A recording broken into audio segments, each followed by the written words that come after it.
Presiden Jokowi ini kan sudah akan memasuki tahun ke-9. Tahun ke depan nanti ini adalah tahun ke-10 dan tahun terakhir. Mari kita lihat apakah Presiden Jokowi ini mau mengakhiri kekuasaannya dengan baik atau dengan berdarah-darah. Mari kita lihat apakah Presiden Jokowi ini mau mengakhiri kekuasaannya dengan baik atau dengan berdarah-darah. Nah, ketika BEM UI mengeluarkan statement, ini udah jadi statement publik. Kalau seandainya ngomong substansi ya, saya kira sih kita siap sampai pagi lah. Ada kok argumen-argumennya. Masyarakat takut nggak berpendapat di era Joko Widodo gitu? Sebenarnya tadi kalau dibilang di masa Pak Jokowi itu kita bebas untuk berbicara, saya sepakat gitu. Kita bebas untuk ngomongin apa aja, tapi sehabis berbicara mungkin kita tidak bebas gitu. Kebebasan apa yang masih kurang? Orang memaki-maki presiden, orang menghina presiden, orang mengejek presiden, orang mencemooh presiden juga tiap hari kita dengar.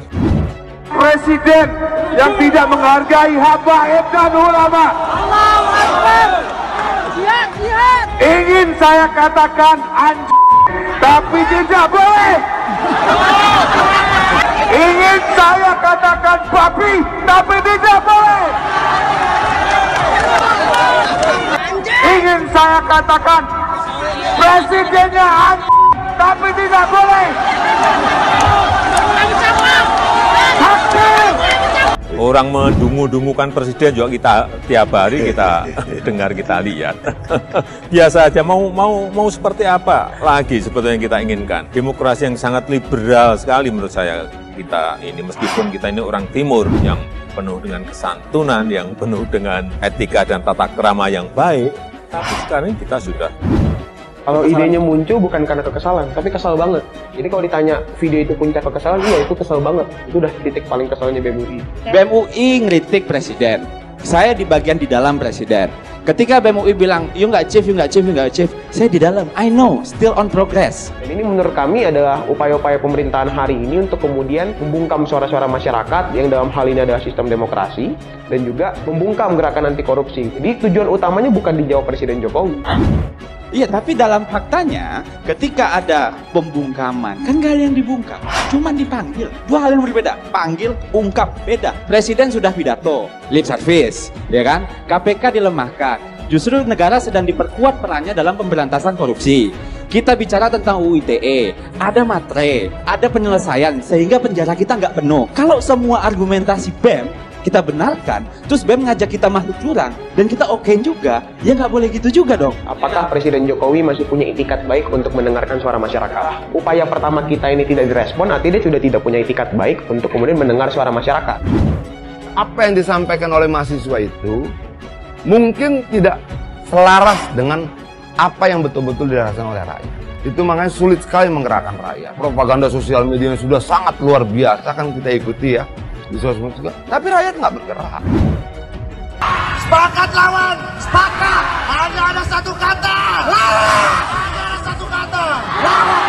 Presiden Republik Indonesia. God. Presiden Republik Indonesia. God. Sekian dari saya, Yunus Pasau. Ilahi bismillah. Bastabi khairat. Assalamualaikum warahmatullahi wabarakatuh. Kata mahasiswa begitu. Hanya ada satu kata. Presiden Republik Indonesia kunci.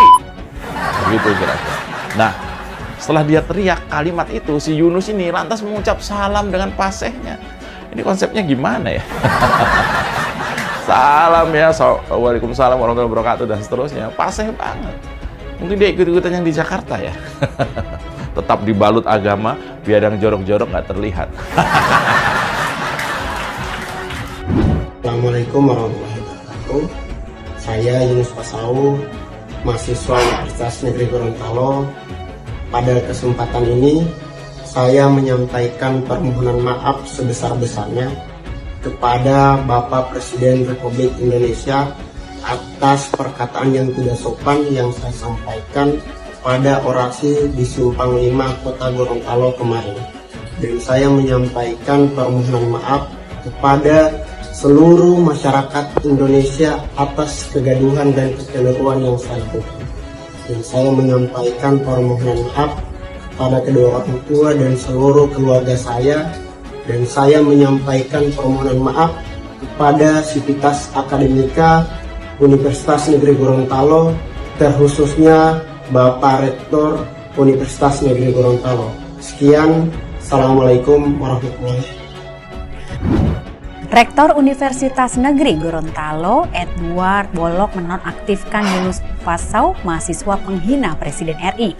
Pada jumpa pers Senin 5 September, Edward menegaskan surat keputusan penonaktifan Yunus sebagai mahasiswa UNG sudah berlaku. Artinya ia mulai dinonaktifkan pada semester berjalan saat ini. Secara teknis, menurut Edward, penonaktifan Yunus hanya selama 1 semester. Dengan kata lain, Yunus diskorsing selama 1 semester. Namun karena Yunus adalah penerima beasiswa dan juga melihat ia adalah anak yatim, maka pihak rektorat memberikan syarat khususnya. Jika dalam tempo singkat-singkatnya Yunus bisa menyelesaikan 4 paper tulisan sekaligus, sanksi itu akan dicabut. Nah, kalau menurut gue ini harus dievaluasi oleh teman-teman. Itu dievaluasi, pilih isunya, atau kembali turun ke rakyat, melakukan pengorganisasian, sehingga rakyat betul-betul merasa terbela oleh mahasiswa. Setelah ditahan Barreskrim Polri sejak 23 Oktober lalu, tersangka penghinaan terhadap Presiden Joko Widodo di media sosial Muhammad Arsyad akhirnya dibebaskan. Muhammad Arsyad akhirnya bisa bernapas lega. Permohonan orang tuanya akan penangguhan bagi sang anak akhirnya terkabul. Senin pagi, Arsyad kembali menginjakan kaki di rumahnya di Ciracas, Jakarta Timur. Sesaat setelah kembali berkumpul bersama keluarga, Arsyad pun menceritakan asal mula ia mengunggah gambar tak pantas Presiden Jokowi ke media sosial Facebook. Awalnya Facebook saya ada yang undang ke grup, kemudian di grup itu para pendukung dari 2 calon presiden itu pada saling menghujat satu sama lain, pada saling postingan gambar, bahkan posting gambar yang tidak senonoh itu saya dapat dari grup itu juga. Kemudian saya ambil, saya masukin ke Facebook saya. Tujuannya itu untuk memposting lagi. Gitu. Kepulangan Arsyad pun disambut sukacita keluarga dan kerabatnya, terutama Mursidah, sang ibunda yang selama ini telah mengupayakan pembebasan bagi sang anak. Kita terharu bisa ketemu lagi sama anak saya. Saya kira banget syukur, alhamdulillah bisa kembali lagi anak saya di rumah. Bu, ke depan. Dalam kesempatan ini, Arsyad dan ibunya, Mursidah, kembali menyampaikan permohonan maaf dan terima kasih kepada Presiden Jokowi. Arsyad pun berjanji akan lebih berhati-hati menggunakan media sosial dan internet. Muhammad Arsyad ditangkap Barreskrim Mabes Polri pada 23 Oktober lalu. Arsyad ditangkap dengan tuduhan melanggar Undang-Undang Pornografi dan Undang-Undang ITE karena membuat gambar tak pantas Presiden Jokowi dan mantan Presiden Megawati Soekarno Putri di media sosial Facebook. Ya sudah, menurut saya sudah sangat liberal sekali. Ya tapi kalau sudah masuk ke misalnya menghina orang, dan orangnya itu marah dan melaporkan kepada polisi, lah itu sudah wilayah yang lain. Sudah wilayah hukum itu yang bekerja.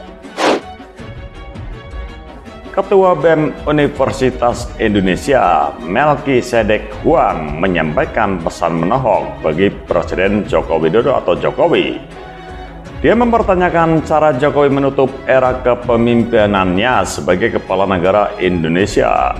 Dalam podcast ex-Ketua KPK Abraham Samad, Melki secara eksplisit mengarahkan pertanyaan tersebut kepada Presiden RI. Dia ingin melihat bagaimana sikap Jokowi di akhir tahtanya. Presiden Jokowi ini kan sudah akan memasuki tahun ke-9. Tahun depan ini ada tahun ke-10 dan tahun terakhir. Mari kita lihat apakah Presiden Jokowi ini mau mengakhiri kekuasaannya dengan baik atau dengan berdarah-darah. Ujarnya dikutip dari kanal YouTube Abraham Samad Speak Up, Kamis 22 Juni 2023. Jika dia ingin mengakhiri kekuasaannya dengan baik, dia harus tunjukkan itikat baiknya untuk kemudian merespons suara-suara masyarakat. Ucapnya lagi, menurut Melki, semuanya ada di tangan Jokowi. Langkahnya akan menentukan bagaimana dirinya dikenang sebagai pemimpin. Akhir yang tidak baik, kata dia, akan menimbulkan sentimen buruk yang tentu abadi. Dikatakan bahwa salah-salah langkah Jokowi dapat memicu kondisi masyarakat tidak percaya pada kepresidenannya. Masyarakat yang antipati dengan sistem pemerintahan, dan masyarakat yang percaya isi pemerintahan koruptor semua. Ya, silakan untuk tidak dijawab, ujarnya lagi, menyinggung soal sejuta surat untuk Jokowi. Seperti diketahui, belakangan ratusan tokoh nasional dan organisasi termasuk BEM UI mengirimkan sejuta surat untuk Presiden RI yang berisi maklumat tolak pembunuhan demokrasi dan anti korupsi. Mengenai sampai tidaknya surat-surat itu, saya yakin sampai. Hari ini teman-teman BEM UI rencana aksi di depan kampus saja dengan massa kurang dari 100 orang, infonya bisa sampai ke Polda Metro Jaya. Masa sekadar sejuta surat dari seluruh Indonesia tidak sampai ke telinga Pak Jokowi, kata Melki. Cuplikan video tersebut lantas viral di media sosial. Pro kontra pun muncul atas pernyataan Ketua BEM UI itu. Ada yang mendukung keberaniannya menjadi corong suara masyarakat. Ada juga yang menilai sikapnya tidak patut dan terlalu kasar dalam mengkritik. Merespons pernyataan Melkisedek Huang soal siap mengajari para pemimpin negeri, staf khusus Mensesnek Valdo Maldini melempar sindiran balik. Valdo menyebut jabatan Ketua BEM UI membuat seseorang merasa ingin mengajari.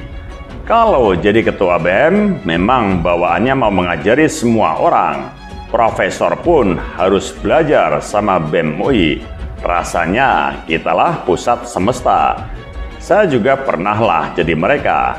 Rasanya gitu memang, kata Valdo kepada wartawan Jumat 23 Juni 2023. Selanjutnya Valdo pun menantang Melki berdebat soal peran BEM. Melki lantas menyanggupi tantangan tersebut. Saya siap berdebat, berdiskusi, beradu pikiran, tapi tidak mau mengajar-ngajari orang. Dunia ini banyak berubah. Apa yang kita yakini hari ini, besok bisa berubah. Saya ingin tukar pikiran, ujar Valdo. Valdo lalu menyitir pernyataan seniornya di UI tentang waktu dan ilmu generasi yang lebih tua. Menurut Valdo, mereka yang berada di bawah generasinya hanya belum mempunyai pengalaman. Senior saya di UI, Bang Hasan Nasbi, pernah bilang, jangan pernah lawan generasi di bawahmu. Mereka punya waktu lebih banyak, ilmu lebih baru, dan tenaga lebih banyak. Pengalaman aja yang belum, makanya harus sering tukar pikiran. Mereka mau ajari saya dengan senang hati. Saya mau tukar pikiran, diskusi, debat, cari jalan keluar, ujar Valdo. Valdo yang juga pernah menjabat Ketua BEM UI tahun 2012 menyampaikan tantangan debat kepada Melki. Saya kira ini gaya BEM UI masih sama kayak waktu saya jadi BEM UI dulu, 11 tahun yang lalu. Belum ada perubahan, padahal zaman sudah banyak berubah. Kalau berani buka pikiran, ayo debat soal peran BEM ini. Biar BEM tidak ditinggalkan mahasiswa. Kasihan juga lihatnya, tutur Valdo Maldini. Melki akhirnya menyambut tantangan debat dari seniornya itu. Melki siap berdebat dengan Valdo Maldini. Kita siap hadapi, kata Melki menanggapi tantangan Valdo saat dihubungi detik.com Kamis 22 Juni 2023. Saya kira Bang Valdo tak perlu ajari kami tentang peranan mahasiswa. Kami akan ajari Bang Valdo dan seluruh pemimpin negeri ini untuk menegakkan demokrasi dan taat konstitusi, sambung Melki. Valdo juga menilai Melki tak paham permasalahan. Dia berkata banyak orang seperti Melki yang dapat panggung akhir-akhir ini. Itulah kelebihan demokrasi. Orang yang ngomong asal pun bisa dapat panggung. Mungkin lebih banyak daripada yang paham, kata Valdo melalui keterangan tertulis dikutip dari cnnindonesia.com. Kamis 22 Juni 2023. Valdo juga menjawab tudingan Melki soal pemerintah membayar buzzer atau pendengung untuk menyerang pengkritik. Dia memastikan tak ada anggaran untuk hal itu. Dia menjelaskan pemerintah hanya menganggarkan uang untuk menyewa jasa pengaruh atau influencer. Anggaran itu pun ditujukan untuk sosialisasi. Soal buzzer ini tidak ada urusan pemerintah. Belanja influencer itu bukan buat nyerang orang. Itu buat sosialisasi program sama kayak beriklan di media, ucapnya. Valdo pun menantang Melki untuk membuktikan tudingannya. Valdo menanti bukti Melki soal pemerintah menyewa buzzer untuk menyerang pengkritik. Apa buktinya iklan influencer dan media itu buat membatasi hak bicara? Bisa buktikan? Tanya Valdo. Para sahabat sekalian, buntut omongannya soal Presiden Jokowi ini, Melki Sedek Huang pun mendapat banjir serangan caci maki umpatan di media sosial. Nah, kena serangan itu, Ketua BEM UI itu mengeluh, tapi siap ladeni dengan bertarung. Melki Sedek Huang menunjukkan serangan notifikasi di Instagram dia yang berupa caci maki umpatan kepadanya. Ketua BEM UI itu mengeluh dengan serangan ngatain pribadinya itu. Seharusnya pikiran dan gagasan dibalas dong dengan hal serupa, bukan caci maki begini. Contoh ketidakdewasaan dalam berdemokrasi. Harusnya di negeri besar yang demokratis, argumentasi dibalas dengan argumentasi, narasi dan gagasan, bukan caci maki dan umpatan. Tulis Melki di stories Instagramnya, Jumat 23 Juni 2023. Kena serangan caci maki dan umpatan sadis di media sosial, Ketua BEM UI itu tegaskan tidak akan menjilat ludahnya sendiri soal ucapannya terhadap Presiden Jokowi. Saya tidak akan menarik mundur ucapan saya yang bisa dipertanggungjawabkan. Kontak saya dan ruang BEM UI terbuka setiap saat untuk siapapun yang mau bertarung gagasan. Ditunggu, tulis Melki. Presiden Jokowi ini kan sudah akan memasuki tahun ke-9. Tahun ke depan artinya ini adalah tahun ke-10 dan tahun terakhir. Mari kita lihat apakah Presiden Jokowi ini mau mengakhiri kekuasaannya dengan baik atau dengan berdarah-darah. Mari kita lihat apakah Presiden Jokowi ini mau mengakhiri kekuasaannya dengan baik atau dengan berdarah-darah. Nah, ketika BEM UI mengeluarkan statement, ini udah jadi statement publik. Kalau seandainya ngomong substansi ya, saya kira sih kita siap sampai pagi lah. Ada kok argumen-argumennya. Masyarakat takut nggak berpendapat di era Joko Widodo gitu. Sebenarnya tadi kalau dibilang di masa Pak Jokowi itu kita bebas untuk berbicara, saya sepakat gitu. Kita bebas untuk ngomongin apa aja, tapi sehabis berbicara mungkin kita tidak bebas gitu. Kebebasan apa yang masih kurang? Orang memaki-maki presiden, orang menghina presiden, orang mengejek presiden, orang mencemooh presiden juga tiap hari kita dengar. Presiden yang tidak menghargai habaib dan ulama. Allahu Akbar. Ingin saya katakan tapi tidak boleh. Ingin saya katakan babi, tapi tidak boleh. Ingin saya katakan presidennya tapi tidak boleh. Orang mendungu-dungukan presiden juga kita tiap hari kita dengar, kita lihat. Biasa aja, mau seperti apa lagi sebetulnya yang kita inginkan. Demokrasi yang sangat liberal sekali menurut saya kita ini, meskipun kita ini orang timur yang penuh dengan kesantunan, yang penuh dengan etika dan tata krama yang baik, tapi sekarang kita sudah. Kalau idenya muncul bukan karena kekesalan, tapi kesal banget. Jadi kalau ditanya video itu puncak kekesalan, iya itu kesal banget. Itu udah titik paling kesalnya BEM UI. BEM UI ngeritik presiden. Saya di bagian di dalam presiden. Ketika BEM UI bilang, you nggak achieve, saya di dalam. I know, still on progress. Dan ini menurut kami adalah upaya-upaya pemerintahan hari ini untuk kemudian membungkam suara-suara masyarakat yang dalam hal ini adalah sistem demokrasi dan juga membungkam gerakan anti korupsi. Jadi tujuan utamanya bukan dijawab Presiden Jokowi. Iya, tapi dalam faktanya ketika ada pembungkaman, kan gak ada yang dibungkam, cuman dipanggil. Dua hal yang berbeda, panggil, ungkap, beda. Presiden sudah pidato, lip service, ya kan? KPK dilemahkan. Justru negara sedang diperkuat perannya dalam pemberantasan korupsi. Kita bicara tentang UU ITE, ada matre, ada penyelesaian, sehingga penjara kita nggak penuh. Kalau semua argumentasi BEM kita benarkan, terus BEM ngajak kita masuk jurang, dan kita okein juga, ya nggak boleh gitu juga dong. Apakah Presiden Jokowi masih punya itikat baik untuk mendengarkan suara masyarakat? Upaya pertama kita ini tidak direspon, artinya dia sudah tidak punya itikat baik untuk kemudian mendengar suara masyarakat. Apa yang disampaikan oleh mahasiswa itu mungkin tidak selaras dengan apa yang betul-betul dirasakan oleh rakyat. Itu makanya sulit sekali menggerakkan rakyat. Propaganda sosial media yang sudah sangat luar biasa kan kita ikuti ya. Tapi rakyat nggak bergerak. Sepakat lawan, sepakat. Hanya Hanya ada satu kata. Hanya ada satu kata.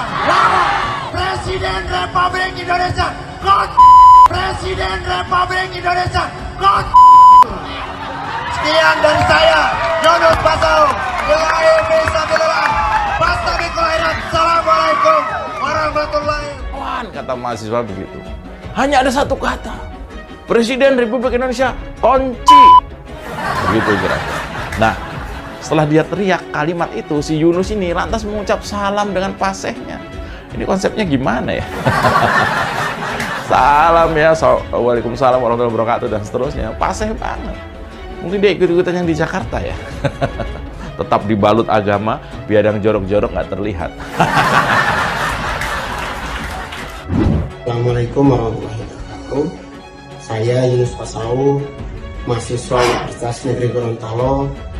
Pada kesempatan ini, saya menyampaikan permohonan maaf sebesar-besarnya kepada Bapak Presiden Republik Indonesia atas perkataan yang tidak sopan yang saya sampaikan pada orasi di Simpang 5 Kota Gorontalo kemarin.